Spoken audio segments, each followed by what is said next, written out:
Chapter 16.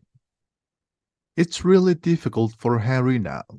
He has nightmares almost every night. He dreams of Voldemort.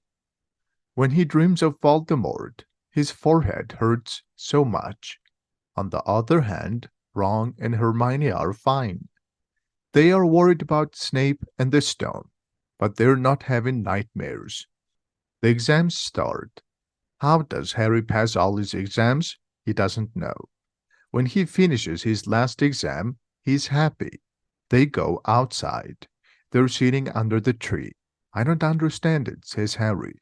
My forehead is hurting all the time. It never hurt so often like this before. Go to Madame Pomfrey, says Hermione. I'm not ill, says Harry. I think it's a warning. A danger is coming. Ron is not worried. Harry, relax, says Ron. Hermione is right. When Dumbledore is here, the stone is safe. How do you go past Fluffy? I'm sure Snape still doesn't know it. Hagrid will never tell him. Harry nods, but he is still worried. He doesn't know why. Harry suddenly stands up. Where are you going? Says Ron. I just remembered something, says Harry. We have to go to Hagrid now. When he's walking, he says, Don't you think it's strange? We know that Hagrid wants a dragon more than anything else, and someone just gives him a dragon egg? Do people just walk around with a dragon egg all the time? It's illegal. It's dangerous, right? What are you talking about? Says Ron. But Harry is hurrying and doesn't answer him. Hagrid is sitting outside. Hello, says Hagrid. Finished your exams? Want to drink something? Yes, please, says Ron, but Harry stops Hagrid. No, we're in a hurry, Hagrid. I have to ask you something. Someone gave you the dragon egg, right? What did he look like? I don't know, says Hagrid. He was wearing a cloak. Harry, Ron, and Hermione all look shocked. It's not unusual, says Hagrid. There are many strange people in that pub. I didn't see his face because of his hood. Harry sits down next to Hagrid. What did you talk to him about, Hagrid? Did you talk about Hogwarts? Maybe, says Hagrid. He's trying to remember now. I told him about my job at Hogwarts. I told him that I always wanted to have a dragon, and he said that he had a dragon egg. He said that if I wanted, I could have his dragon egg. Could I take care of the dragon? He asked. I told him about Fluffy. I said that the dragon was much easier than Fluffy. Was he interested in Fluffy? Says Harry. Yeah, of course, says Hagrid. It's a dog with 3 heads. You don't see a dog like that very often, right? So I told him about Fluffy. If you play some music, Fluffy soon goes to sleep. Now, Hagrid looks horrified. I shouldn't talk about Fluffy to you, says Hagrid. Hey, where are you going? Harry, Ron, and Hermione don't have to talk to each other. They start running. They don't stop until they reach the Hogwarts main door. We have to tell Dumbledore, says Harry. Hagrid told the stranger about Fluffy. It was Snape or Voldemort under the cloak. I hope Dumbledore believes us. Where's Dumbledore's office? They look around. Where's Dumbledore's office? They have no idea. What are you 3 doing here? It's Professor McGonagall. We want to meet Professor Dumbledore, says Hermione. Meet Professor Dumbledore, says Professor McGonagall. Why? It's a secret, says Harry. When Harry says it, he realizes that it was a wrong thing to say. Now, Professor McGonagall looks angry. Professor Dumbledore left 10 minutes ago, she says coldly. He received a letter from the Ministry of Magic. He's not here? Asks Harry. Professor Dumbledore is a great wizard, Potter. He has many things to do. But this is important, says Harry. It's more important than the Ministry of Magic? Asks Professor McGonagall. It's about the Sorcerer's Stone, says Harry. Professor McGonagall looks shocked. How do you know? Says she. Professor, I think someone is trying to steal it, says Harry. I have to talk to Professor Dumbledore. Professor Dumbledore will be back tomorrow, says Professor McGonagall. How do you know about the stone? I don't know. But I can tell you that no one can steal the stone. But Professor Potter, we know our job, says Professor McGonagall. Now go out and enjoy the sunshine. But they don't go out. I think it's going to happen tonight, says Harry, when Professor McGonagall goes away. Now Snape knows everything. and Dumbledore is not here tonight. Hermione, you should stay outside the teacher's room and watch Snape. Ron and I will stay in the third floor and watch the door. Ron and Hermione agree. But when Harry and Ron go to the third floor, they meet Professor McGonagall. When she sees Harry and Ron, she is really angry. "What are you doing here?" says she. "You think you two can protect it better than us? If I see you again here, I will take another 50 points off Gryffindor." Harry and Ron go back to the Gryffindor room. "Luckily Hermione is watching Snape," says Harry. When he says it, the door opens and Hermione comes in. "Sorry, Harry," says Hermione. "When Snape came out of the room and saw me, I told him that I was waiting for Professor Flitwick. He went back and came out with Professor Flitwick, so I had to come back." "I have no choice," says Harry. "Tonight, I will try to get the stone first." "You're mad," says Ron. "You can't, Harry," says Hermione. "They will expel you." "So what?" shouts Harry. "Don't you understand? If Snape gets the stone, Voldemort will come back. There will be no House Cup or no Hogwarts. He will turn Hogwarts into a dark arts school. I will go home and wait for Voldemort to come and kill me. Tonight I'm going to go through that trapdoor and get the stone. You two can't stop me." "You're right, Harry," says Hermione quietly. "I'll use the invisibility cloak," says Harry. "But will it cover all three of us?" asks Ron. All three of us?" says Harry. "You think that we will let you go alone?" says Ron. "Ron and I will go with you," says Hermione. "You can't get the stone without us. Now I'm going to read some books and try to find something useful." "But if they catch us, they will expel us," says Harry. "I don't think so," says Hermione. "Professor Flitwick told me secretly that I got 112% on his exam. They won't expel me." After dinner, they sit in the Gryffindor room. No one is talking to them because they lost 150 points. But Harry is happy about it. Now, he doesn't want to talk to anyone. He's thinking about tonight. Ron is also thinking about something. On the other hand, Hermione is reading books. She's trying to learn something useful. Slowly, students start going to bed. "Go get your invisibility cloak," says Ron. Harry runs to his bedroom. He takes his invisibility cloak and Hagrid's flute. He will use it on Fluffy. "Let's cover ourselves now," says Harry. "What are you doing?" says Neville. He's looking at them nervously. "Nothing, Neville, nothing," says Harry. "You're going out again," says Neville. "No, no, no," says Hermione. "Why don't you go to bed, Neville?" "You can't go out," says Neville. "They will catch you again. Gryffindor will lose more points." "You don't understand," says Harry. "It's important." But Neville doesn't want to let them go. "I won't let you do it," says Neville. He stands in front of them now. "I'll fight you." "Neville, go away. Don't be an idiot." "Don't call me an idiot," says Neville. "I don't want you to break any more rules. Also, you told me to be brave." "Yes, but not to us," says Ron. He walks toward Neville. "Try and hit me," says Neville. "I'm ready." Harry looks at Hermione. "Do something," he says to Hermione. "Neville," says Hermione. "I'm really sorry." She brings out her wand and points it at Neville. "Petrificus totalus," she says. "Now Neville can't move." "We had to, Neville. Now we don't have time to explain," says Harry. "You will understand later, Neville," says Ron. They don't meet anyone else until they reach the third floor. The door was a little bit open. "The door is open," says Harry. "Snape is already here. If you want to go back now, I won't blame you too." "Don't be stupid," says Ron. "We will go with you," says Hermione.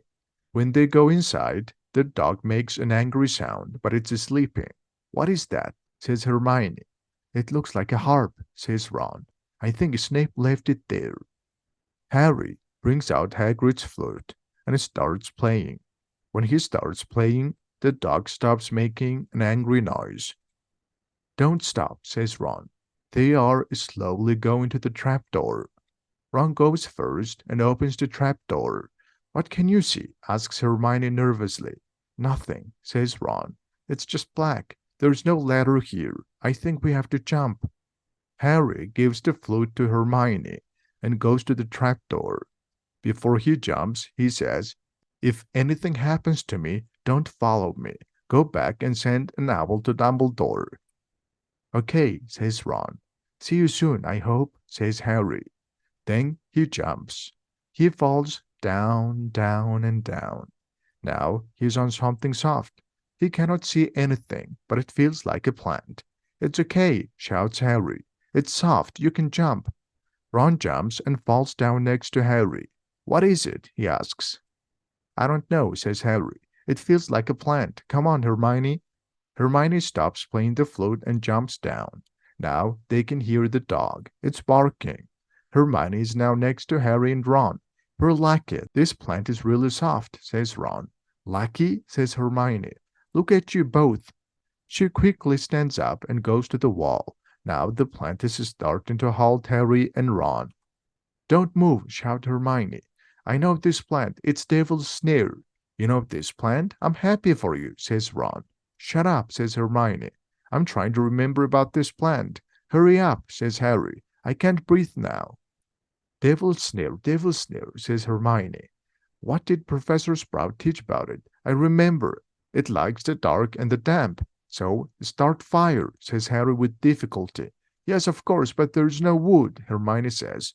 "Are you mad?" shouts Ron. "Are you a witch or not?" "Oh, right," says Hermione. She brings out her wand and says something. Now there's a fire. In a few seconds, the plant stops holding Harry and Ron. They're free. "It's lucky that you studied herbology well, Hermione," says Harry. "Yeah," says Ron. "Let's go this way," says Harry. "It's dark here." It reminds Harry of Gringotts. "Can you hear something?" whispers Ron. Harry listens. Yes, he can hear something. "Do you think it's a ghost?" asks Ron. "I don't know. It sounds like a wing." "There's a light ahead," says Hermione. "I can see something. It's moving." They walk towards the room. When they are near the room, they can see that there are many small birds. There's a door behind those small birds. "Are they going to attack us if we try to go to the door?" "What do you think?" says Ron. "Probably," says Harry, but there's no other choice. He covers his face with his arms and runs to the door. He's thinking that birds will attack him soon. But nothing happens. He pulls the door, but it's locked. Other two follow him. All three of them pull the door, but can't open. "What should we do now?" asks Ron. "These birds, I think they're here for a reason," says Hermione. "They're not birds," says Harry suddenly. "They're keys. Look carefully. I think we have to find the right key." He looks around the room. "Look, there are broomsticks. I think we have to ride a broomstick and catch the key." Ron looks at the door. "It's really a big key," says Ron. They go to the broomsticks and ride them. Harry is the youngest seeker in a century. He soon sees one big key. That key looks injured. "That one," shouts Harry. Ron and Hermione both try to get it but couldn't. Harry flies towards the key and after a few seconds he gets it. They are now on the ground. Harry opens the door. There's a dark room. They couldn't see anything. But when they get in the room, the light turns on. Now they're standing on the big chessboard. "Now, what should we do?" asks Harry. "It's obvious, isn't it?" says Ron. "We have to play and win." They could see another door behind white pieces. They have to play with black. "I think we have to take 3 black pieces," says Ron. "I will take a knight, Harry, you take a bishop, and Hermione, you take that rook." Chess pieces understand Ron. After he finishes speaking, 3 black pieces walk off the board. "White always starts in chess," says Ron. When he says it, a white pawn moves forward. Now, Ron is playing chess. Harry and Hermione are just listening to him. When the white queen takes the black knight, they're really shocked, because the white queen smashes the knight to the floor. Now they understand. If the white piece takes them, it will smash them to the floor. Now, most of the pieces are out. The game is going to end soon. "Let me think," says Ron. "Yeah, it's the only way. They have to take me." "No," shout Harry and Hermione. "This is chess," says Ron angrily. "You have to make sacrifices. I will move and the White Queen will take me. Then, Harry, you can checkmate their king. But, says Harry, do you want to stop Snape? Says Ron. Ron, says Hermione. If you don't hurry up, Snape will get the stone, says Ron. There's no other choice. Ready? Says Ron. He looks scared. Don't stay around here when you win. Ron moves and the White Queen smashes Ron to the floor. Hermione shouts, but she doesn't move. The White Queen moves Ron out of the board. Harry is nervous. He moves to the left. The White King takes off his crown and throws it at Harry's feet. They win. Harry and Hermione look at Ron. Is he okay? Says Hermione. He's all right, says Harry. What's waiting for us? Do you have any guess? Hermione says, Professor Sprout did Devil's Snare.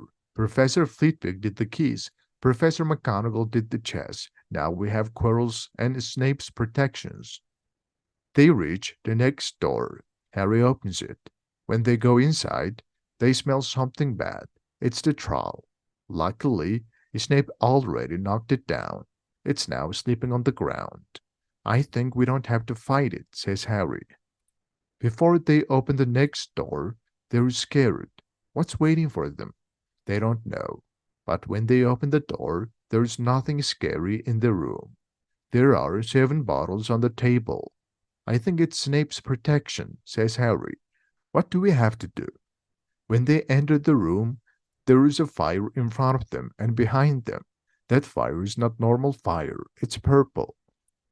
Look, says Hermione, there's a paper on the table. She takes the letter and reads it. There's a danger in front of you and safety behind you. 2 of us will help you. 1 of us will let you go forward. 1 of us will let you go back. 2 of us are just wine. 3 of us are poison and will kill you. Now, let me help you. First, poisons are always on the left side of wine. Second, bottles on the right and left end are different. And if you drink them, you can't move forward. Third, all bottles have different sizes. The smallest and biggest bottles don't have poison. Fourth, second bottle from the left and second bottle from the right are the same. Harry is surprised because Hermione is smiling. Brilliant, says Hermione. This isn't magic, it's logic. A lot of great wizards are not good at logic. So you can find the right bottle? Asks Harry. Of course, yes, says Hermione. We just have to read it carefully. 7 bottles, 3 are poison, 2 are wine, 1 is forward and 1 is backward. Which one is it? Asks Harry. Give me a minute. Hermione reads the paper several times. She's walking around now. Eventually, she chooses 1 bottle. If we drink this one, we can go forward. Harry looks at the small bottle. There's only enough for 1 of us, says Harry. They look at each other. Which one should we drink if we want to go back? Asks Harry.